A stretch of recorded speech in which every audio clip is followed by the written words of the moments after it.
No. Come on, where is it? Dave, it's your Idaho Central app here. Any chance you're missing a debit card? Let's get that taken care of for you. With ICCU's card control, you can turn any card off with the tap of your finger. You got it. And back on again. Out, out, out, out. The closest Idaho Central Credit Union branch is in your pocket. Pow day. Dude, let's go.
This is Bronco Nation News Live. The best interviews, the most informed opinions, the latest breaking news, all from the top Boise State insiders. Bronco Nation News Live from BroncoNationNews.com is presented by RowPaint.com, the official paint and coatings company of Boise State Athletics. All Bronco Nation news broadcasts come from the Western Collective Studios. Head down to Western Collective's locations in Garden City or downtown Boise to try some of their delicious beers, including the Horseshoe Golden Ale, the first beer to support an NIL collective. Now, here's four-time NSMA Idaho Sports Writer of the Year, BJ Rains, with another edition of Bronco Nation News Live. There he is. How we doing, Mike Prater? I'm getting ready to fly out, and I forgot the show was starting. How we doing?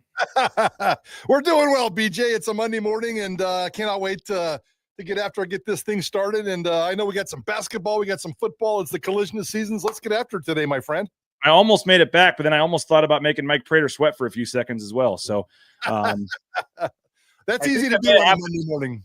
That may have happened once before, actually, where I was it's one nice thing about working from home, but you can start the 3-minute intro and still go brush your teeth and change clothes and come back down at time. But we wanted to make sure we could have a show today, so we are starting a little bit early. So if you guys are watching this on delay, apologize for that. And we'll probably get a lot of you coming in here in the next 10 minutes expecting the show to start live. But yeah, heading to Colorado Springs. I'll head into Denver and drive into Colorado Springs today for the game tomorrow against Air Force, and we'll full coverage on BNN from Clune Arena tomorrow, but wanted to make sure we snuck in a show here. So, Mike, for the next 11 minutes or so, maybe 10 and a half minutes, you can say whatever you want and not have as many people ripping you in the chat.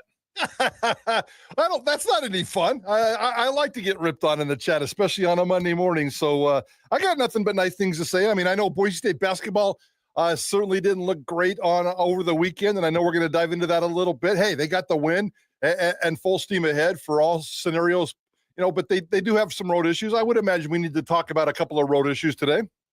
Yeah, no doubt. We're also 1 week from right now, probably out there on the blue, freezing our butts off watching the first spring practice for the football team as well. Nathan Carroll does have a new article up at BroncoNationNews.com for subscribers looking at the Bill Connolly S&P projections, looking into some of the analytics in terms of returning production in the Mountain West and what the schedule prediction says. And the most likely, what do you think, Mike Prater, without looking at it? You run all the numbers. Every team's, essentially a football version of like a Ken Pom type thing here in spring football. You put all this together, and it gives you the percentages for possible record for the Boise State football team. 12-0, 11-1, 10-2, 9-3, 8-4 and below. What do you think is the highest probability of Boise State's record based on what the analytics are saying right now about their schedule?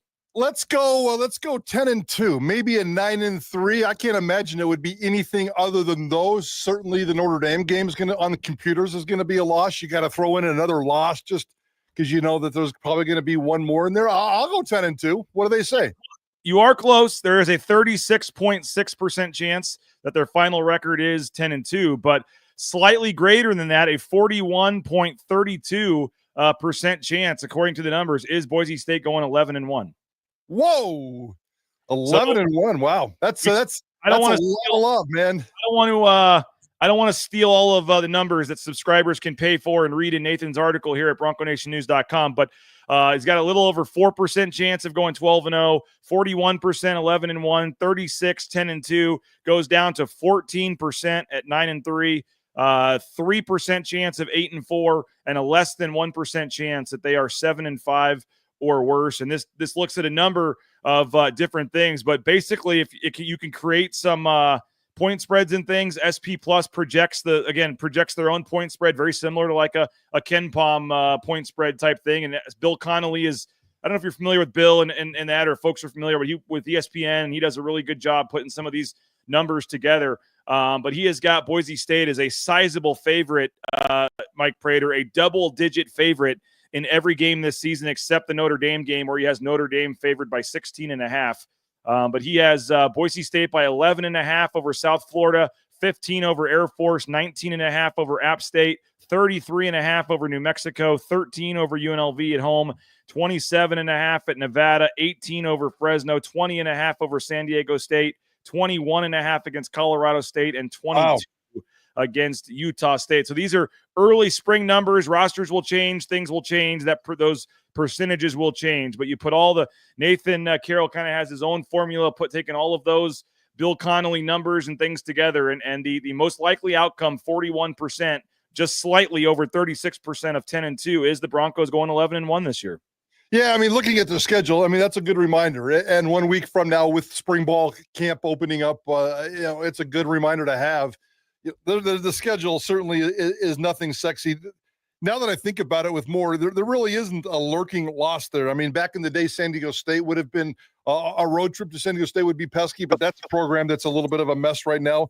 All these other road games certainly aren't going to be intimidating. South Florida is not going to be that good, even though it's always pesky to fly back into the elements in the season opener and go back all the way to the East Coast.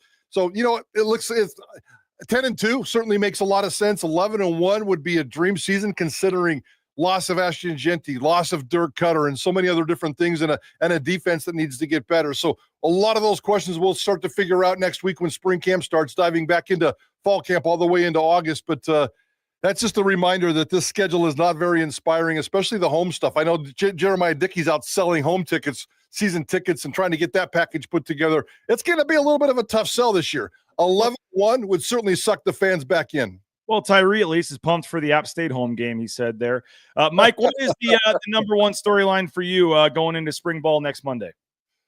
Well, boy, there's so many. I mean, we're not going to know the answer in camp, but for me, it's about Maddox Madsen, and the floor or the ceiling of this football team all starts with Maddox Madsen and how much of a jump that he can take. Before, it was really easy. Hand off the ball to Ashton Genty, and take care of some business. And I'm no disrespect to Maddox Madsen, who had a pretty good season and did some nice things, but we all know without Ashton Genty that this offense needs to take another step up. So collectively, it's maybe about the combination of Maddox Madsen and Nate Potter. We had Nate Potter in our studio on Friday talking to him, and it was cool to get to know him a little bit better, and certainly the comfort factor in terms of him becoming this offensive coordinator at this high of a level. I know he dabbled with some stuff when he was previous stops, but he's never really done it at this high level before, and even he admits that there's going to be some growing curves and some learning pains and some certain things, but the combination between Potter and Maddox Madsen, what's the ceiling for those guys? The defense is going to get better. The running back room is going to be just fine, even if it isn't Sire Gaines. There's plenty of people behind him. The wide receiver, that's a red flag for me. We'll see how that develops, because I think they need a wide receiver one, and they don't have a wide receiver one right now. Everything else on this football team is in pretty good position. So, yeah, it's that Nate Potter, Maddox Medson. Hey, pressure's on you guys. Yeah, no doubt. Looking forward to that. How Zach Hill, plays into that with the development of Maddox Madsen and this offense. What, I will admit, Mike Prater, that I was a little, what's the right word? I would like to see more trick plays. I would like to see them open up a little bit as great as Ashton Genty was. And, I was, I am just the type of person that would like to see a little more downfield passing and a little more creativity at times, maybe in the offense. And I was a little worried, not knowing the plan or a ton about Nate Potter's kind of inner mind, when he was announced that it was just going to be, he was sitting next to Dirk Cutter last year, so it's going to be the exact same thing again next year. But it sounds like from talking to all these players and coaches and everybody else that he is, a very creative coach and likes to do that kind of stuff. And yeah, he's going to take what he learned from Dirk Cutter, but it certainly sounds like the offense is going to be a little different. What that looks like, I am kind of curious if we'll see any of that during spring ball. Yeah, the trick plays and the creative stuff, I don't think we're going to see a lot of that, or especially early on in spring camp. Next week they're only going to go 3 practices, then they'll break for spring break, and then they'll come back for the 3 weeks of heavy lifting leading all the way up to the spring game in April. So, maybe we'll see a couple things here, a couple of things there. I don't imagine all of a sudden Boise State football is going to become this trick play master again. I know you probably just want 1 or 2 per game type of thing, right? No, I'm by creativity, I mean just not running it up the middle every play. I don't even necessarily mean trick plays. I just mean a little more variety in the passing game. And I get it. You had Ashton Genty. You did what you did. I would like to see some more deep passes down the field, and maybe the receivers just didn't have the ability to do that with the receivers they had. I don't know. I thought the offense was a little bland at times last year, and it worked. It worked. I would just like to see a little different variety in the passing game and things, not necessarily, double reverse passes. Yeah, no, I get that. I get that. And maybe we will see some of that. You're certainly not going to see power run up the A gap, B gap, A back gap. B gap. You're not going to see that over and over and over and a serious repetitive of that. I think we're all pretty confident that that's going to change a little bit. And that's where the Potter, Maddox, Madsen development comes in terms of the ceiling and the rise. Now, with the passing game, that's another element in terms of the layers of depth here. Who's wide receiver 1? I don't think they have a wide receiver 1 here. I don't care what people say or how popular or how likable he is. And he's a very popular, likable guy. But Latrell Caples, to me, is not wide receiver 1. Austin Bolt is not wide receiver 1. Is Chris Marshall wide receiver 1? Is somebody else wide receiver 1? Can they do it by committee? Maybe. We'll see how that plays out. But a committee, you probably need 3 or 4 impact guys. And right now I only see Bolt and I see Caples. And I think some of those guys right there are going to give us some of the problems that we had last year. The lack of separation, the lack of being able to hold on to the football, the drop issue. Latrell Caples and Austin Bolt were very much a part of that. They're going to be good wide receivers, and I think we're going to see some serious growth here. And Latrell brings a lot of other things to the table, but I need to see a wide receiver 1. If we're going to indeed take Potter and Maddox and take it to another level, a wide receiver 1, at least one wide receiver is going to have to step up in spring camp and again in fall.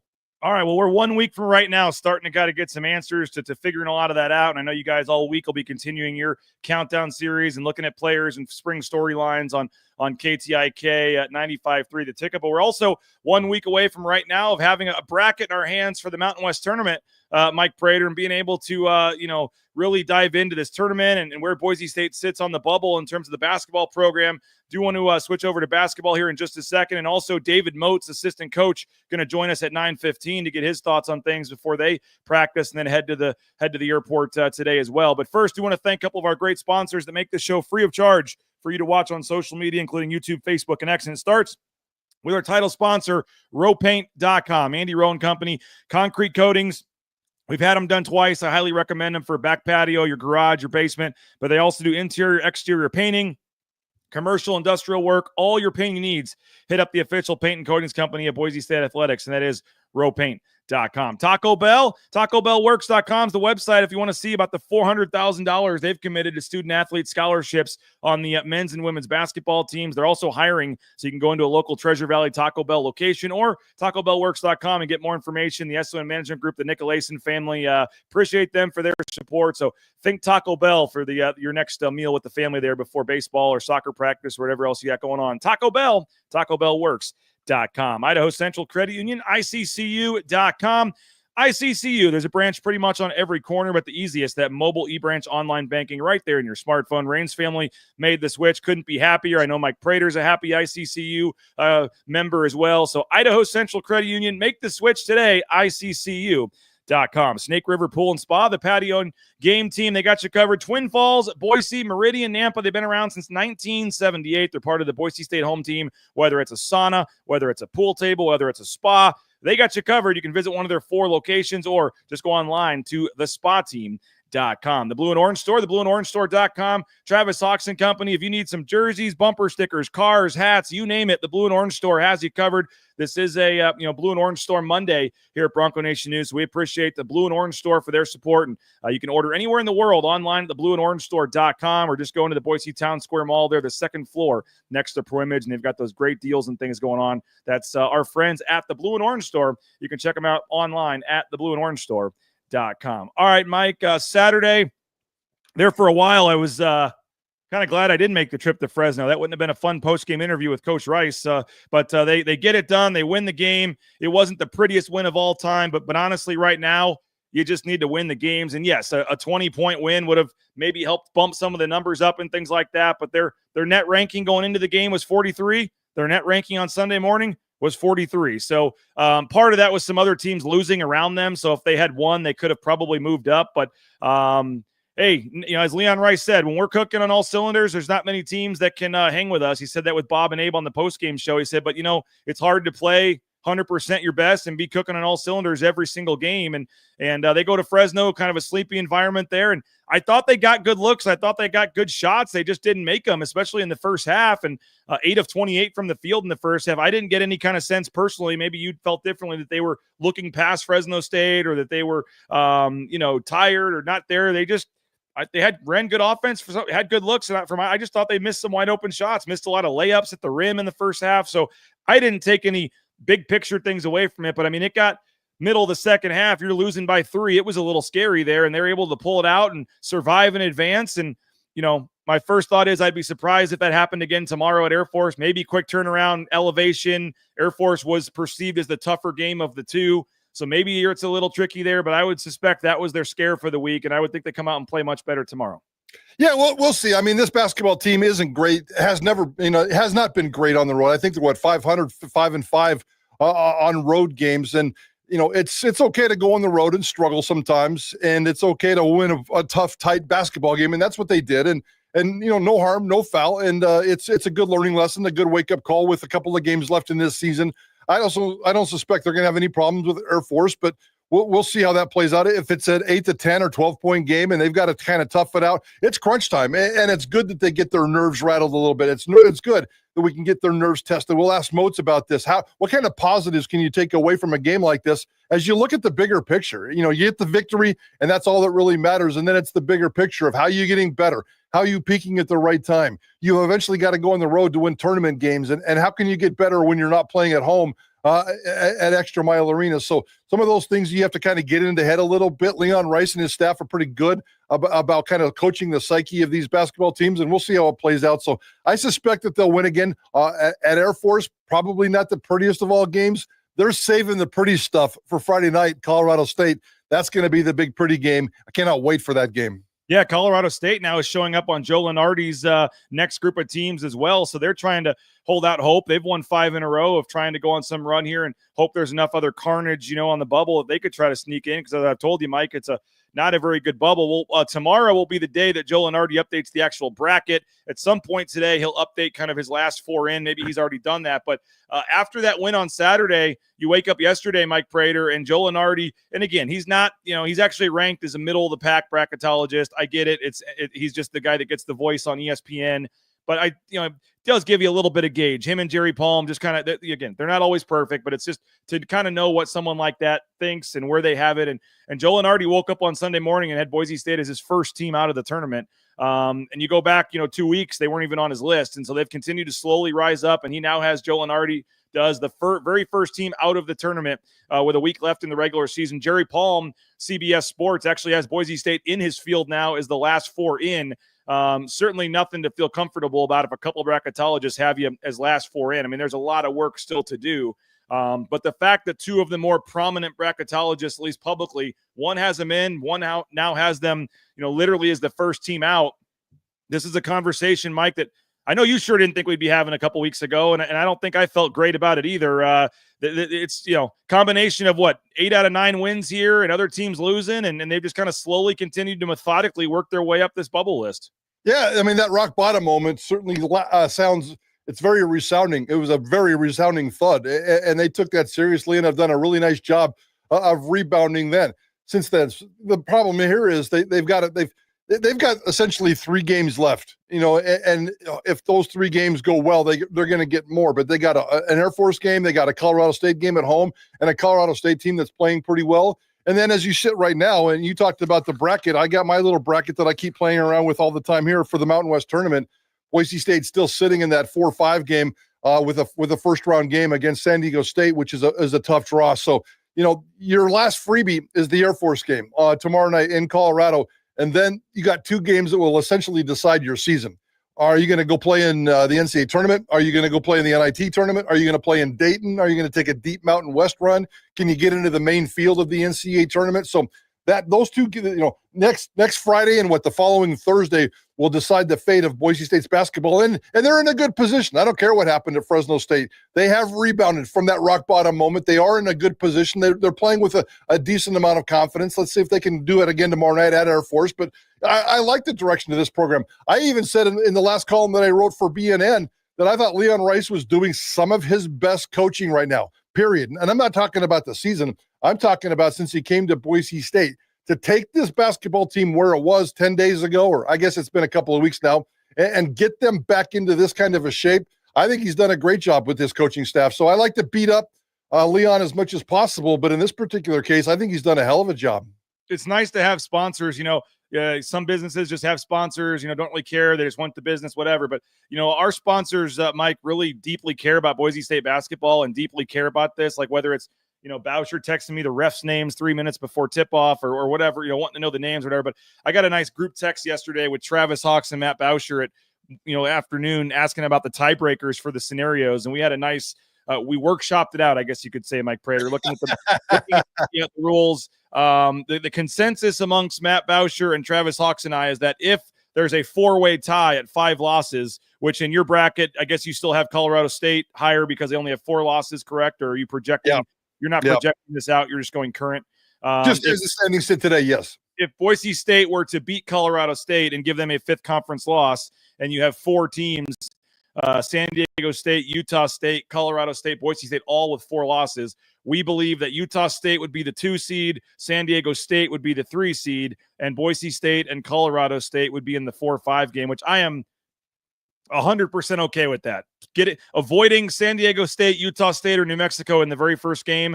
I'm fine with that. We'll see. Maybe I'm wrong, it's Friday, but Colorado State, to me, they're a very good team, but I think Boise State can beat them. They should have beat them at their place. I fully think they'll win on Friday against them here. But with that said, I mean, they're a quality team, which would not give you the bad loss, I guess, so to speak, that you don't want to have in the first tournament. If you were the 2 or 3 seed, you'd be playing UNLV or Nevada or somebody in the first game, which you lose that, all of a sudden it becomes a bad loss. Obviously, you probably need to win that game either way. I would think the quarterfinal game to be at least feeling good. But at least you're playing a quality team right off the bat, and I think Colorado State's a better matchup than having to play San Diego State in that first game. Yeah, you want to avoid San Diego State. I mean, certainly the basketball team can't be thinking about this and playing those kinds of games. I love the game that you and Travis and Bausch played, and that's good information, but the basketball team can't be playing that kind of game. But yeah, you want to avoid San Diego State. San Diego State's a bad matchup for this basketball team. I think San Diego State's in Boise State's head, and you certainly don't want to go down to Vegas and lose that first-round game.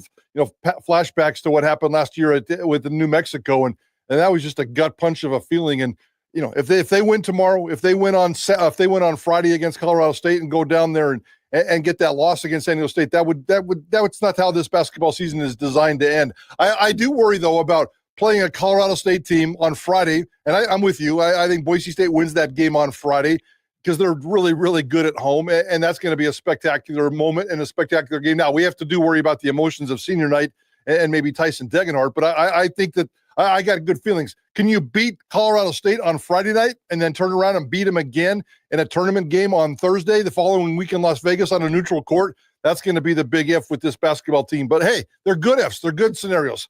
2 weeks ago, we weren't even talking about these scenarios. So I had a buddy ask me about it yesterday. Well, Prater, if they go to the NCAAs, it's still going to be Dayton. I don't care. Put them on Mars. Put them on Pluto. Put them at Dayton. Put them in, wherever. Put them in Lexington, Kentucky. I don't care where they put them as long as they get into this field, because a couple of weeks ago, they had Boise State basketball did not look like an NCAA tournament team. They're still trying to scratch and claw, and they finally look like an NCAA tournament team, and you want to get the best chance possible. And hey, if it's Dayton, bring it on. I'm here for that.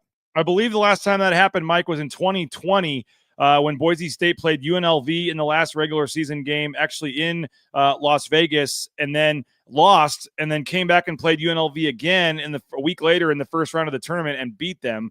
So what you're talking about is it would be the opposite scenario. Boise State beating Colorado State, on Friday, and then a motivated Colorado State team wants revenge, in the rubber match the following week. I think it's happened a couple of times, but I don't think it's happened a ton. I just think if your choices are playing, and again, part of this is Magoon Gwath too, the 7-footer for San Diego State. Like if he's out, I mean, San Diego State's still playing okay, but that was the big problem Boise State had, was he just blocked like 8 of their shots. Like if he's not playing, I don't feel quite as bad about the San Diego State matchup, because I still don't think this is a prototypical San Diego State type team. And as we've talked about, if you want to win the tournament, you got to beat good teams. But I do think on paper, I'd rather play Colorado State right now than San Diego State, regardless of when you have to play them. And, the 4-5, you would have to play New Mexico, obviously, in the semifinals. But once you get to another thing that's, I've noticed the last couple of years, Mike, is that this bracket is pretty much set by the time you get to Thursday or Friday. You're not getting, obviously they have to move things around for the auto bids. But I mean, I remember that one year Boise State won the tournament, added like 3 quad 1 wins,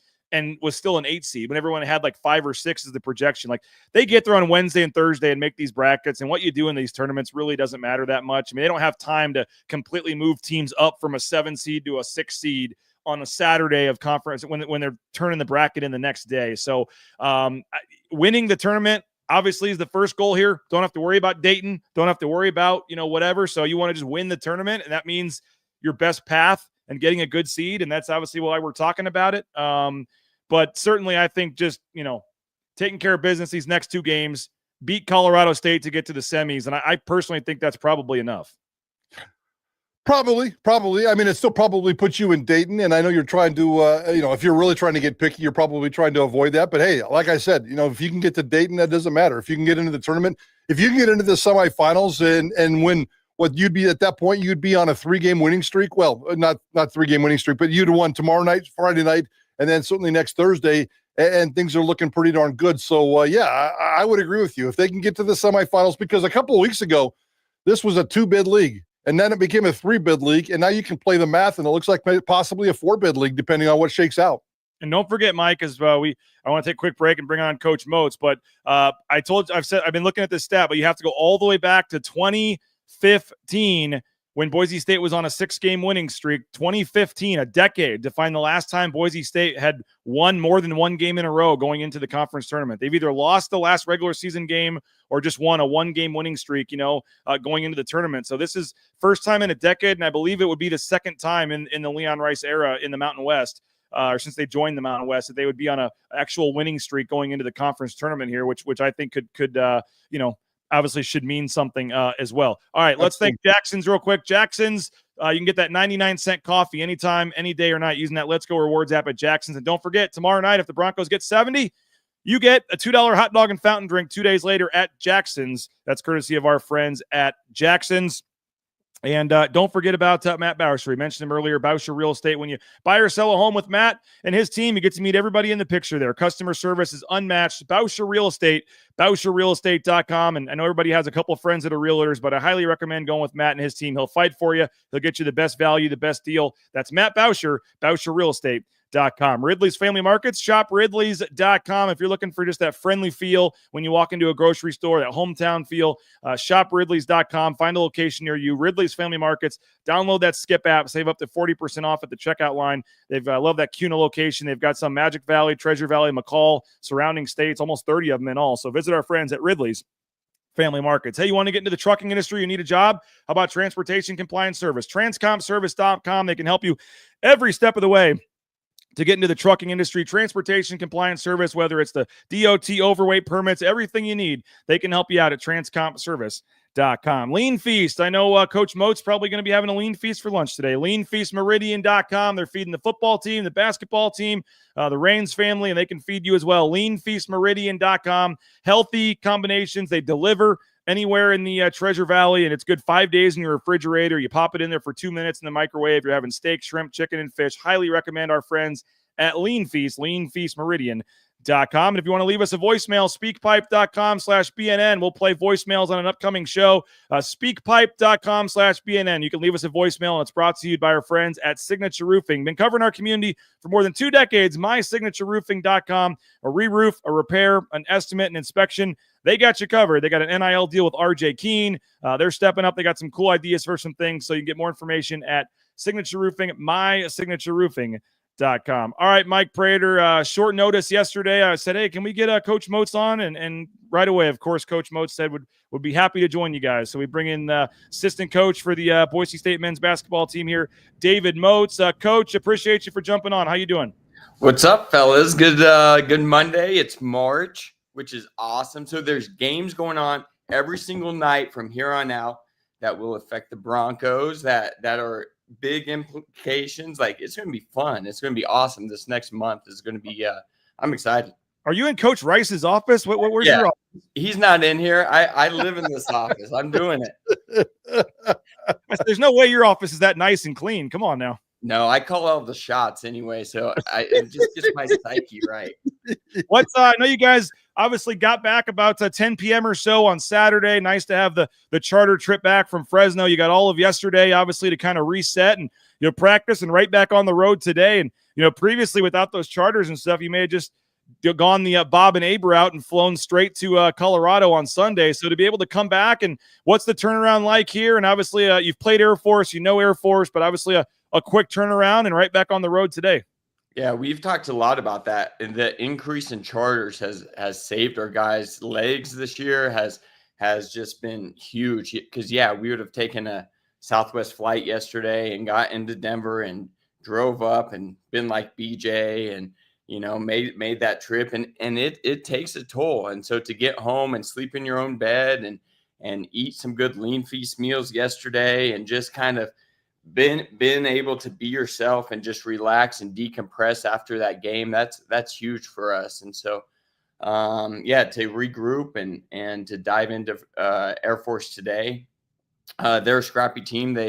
They're just like Fresno. It's going to be a quiet, kind of weird atmosphere, and we're going and on a mission to get the job done. And games like this, you got to have your mindset right. It's going to be at altitude. They're going to have a funky offense where you have to guard for all 30 seconds. So there's challenges to this game where we have to get home and really collectively understand what those challenges are, and then take that on the road and try to execute.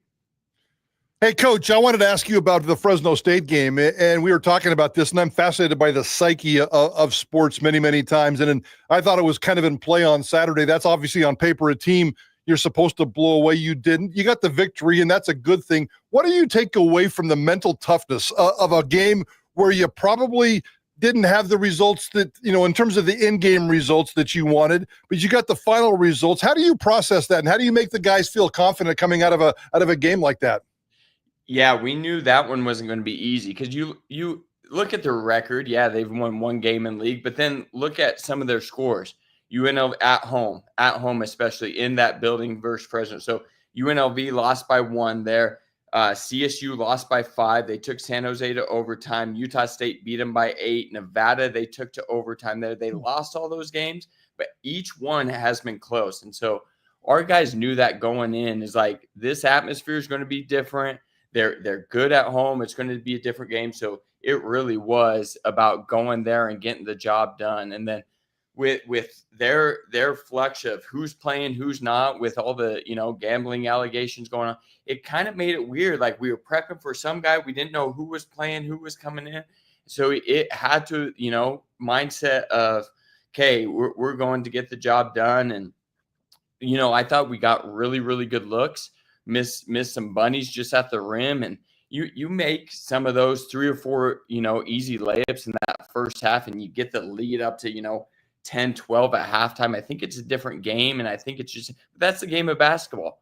So you go in at halftime knowing you played a good, first half. Offensively, you just got to put the ball in the hole, and then it just got close. But credit to our guys. They just kept fighting, and there wasn't a panic. There wasn't, any like, oh boy, here we go. The guys, just veteran guys. That's what's good about Tyson and Al and guys like that is you go 4 minutes left in the game and it's, a tie game where you're down, and guys like that are just like, no, we're going to get this done. We're going to still get the looks. And so that was good. It's confidence of going a place and getting the job done, and knowing that if we get those same looks here tomorrow, they're going to go in and just stay in that process oriented, and we'll be fine. 11 different starters you've used this year. Again, David Moats, our guest here on Bronco Nation News Live, a Blue and Orange Store Monday here with Mike Prater. My name is BJ Rains, and you've used 11 different starters this year. Obviously, earlier in the season, a lot more guys were getting more minutes. You've obviously kind of, after the Colorado State game, started to kind of narrow that down here. We're seeing what Pearson's doing now in the starting lineup, and now you're getting production out of Ugbo. He had a huge stretch there to finish that game off. Omar's obviously coming on here also, but how I don't even know if frustrating is the right word, because it's obviously starting to turn in your favor, but just this season, how being unable for so long into the season to figure out the best combinations and what you had, and it's just taken so long to figure that out. How'd you guys figure that out? And now how do you feel about obviously winning 8 out of 9? I mean, you guys got to feel like you've finally kind of figured out the right recipe here. Yeah, I think a lot of college basketball teams across the nation are kind of going through that same thing. Like, the transfer portal changes the game a little bit. You're not going to know exactly what you have day one. And so the teams that can, quickly figure out what you really have, what combos work together, matchup base going through this whole conference. It's tough and it's fun and it's good, but credit to our guys. All 11 are still ready to go and ready to play. And they still come, and guys who didn't get as many minutes were in here yesterday working and staying ready and staying, good to go. So it's with the transfer portal and all the moving pieces and everything that changes. I think from here on out, it's going to take a while to really get in a groove and really gel, unless you have, 5 guys who played together coming back. Like, it won't be like those old school teams where you kind of can start off right away and know what you have coming back. So credit to, Leon and the staff of just kind of keep tinkering and figuring out who really plays well together, who's playing well right now, and kind of going with a hot hand. And it really is tomorrow night, who's the, 8, 9 guys who can get the job done that night for us. And I think he'll keep going that route. Coach, obviously the calendar turned to March on Saturday. That's why you got that big fat smile on your face, because basketball coaches love it when the calendar switches to March. Simple question. Are you guys playing, despite what happened at Fresno, or maybe it's because of what happened at Fresno, are you guys playing your best basketball of the year right now? Yeah, you look at the numbers, I think they say so. And I think just our seniors have it's their last go. And so Tyson's aggressive, Al's aggressive, Omar's aggressive. They know that this is their last hoorah.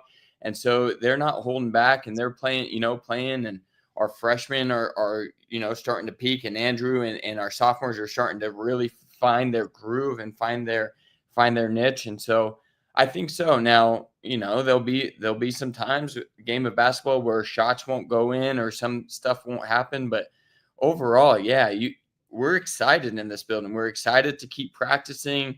It's an awesome group of guys. There's no one, that's out the door and 1 foot out. Like, it's a full group going ahead, and you have to have that, because right now, like, conference games started yesterday. Like, ASUN games started. There's teams not playing anymore already, which is wild. And so to be able to practice, to be able to play, like, guys are still excited. And I think this will be our best stretch, and we got to just keep practicing, keep getting better, and we'll be all right.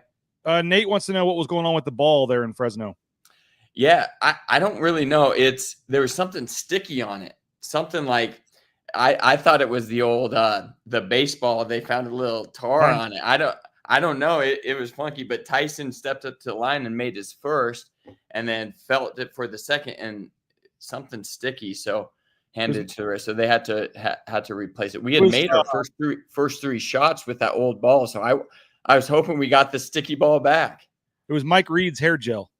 Hey, there's a lot of it. So we were just talking before you came on, looking at the bracketology stuff and the seedings for the conference tournament and all that. I mean, I know you're not obviously, or maybe you are kind of, putting that front and center of your players. I know Spencer Danielson's talked on the football side of being very open about where they sit and where they stand and what they have to do.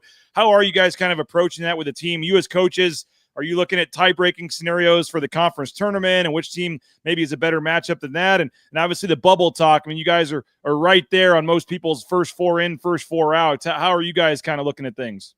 Yeah, so for our guys, it's hard not to see it, right? It's all over the place. It's everywhere we go. People ask, hey, are you in?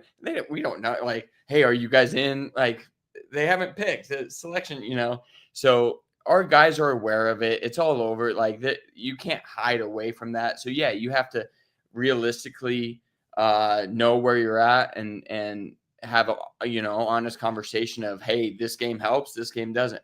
But at the end of the day, you just want to be playing really, really good basketball yourself, and it'll take care of itself. Like, if we're sitting here rooting for different teams to do this and that, and you don't get the win tomorrow, it doesn't matter. And so our guys understand that piece too, about today needs to be a really good practice. We have to beat travel. We have to we have to take care of business. And as long as we keep getting better and take care of business, what we should do, it's going to work out. And whatever matchup in the Mountain West tournament happens, as long as we're playing really, really good basketball and give ourselves the best shot to win, that's all we can ask. And so we got to win 3 games here in the conference tournament. Might as well be the best 3. Like, line them up. Let's go. Coach, we know that you have to win these next couple of games, and then you dive into the Mountain West tournament next week. Over these next 2 games, let's keep it simple. Where do you want to get better? Well, we got to just keep getting really, really good shots offensively, so that not turning the ball over, maintaining that, making simple plays. I thought we tried to get a little too fancy in Fresno and make, they play a funky zone. And so we tried to thread the needle and stuff. But our strength is simple plays and ball movement and getting, really good shots. And if we do that and continue just to keep getting really, really good shots, we're going to make it. So some of our strengths are driving the ball and getting to the foul line. We really like Tyson getting to the foul line, Andrew getting to the foul line, and because we're good free throw shooters, so we want to convert there. So we just want to keep putting pressure on teams, at the rim.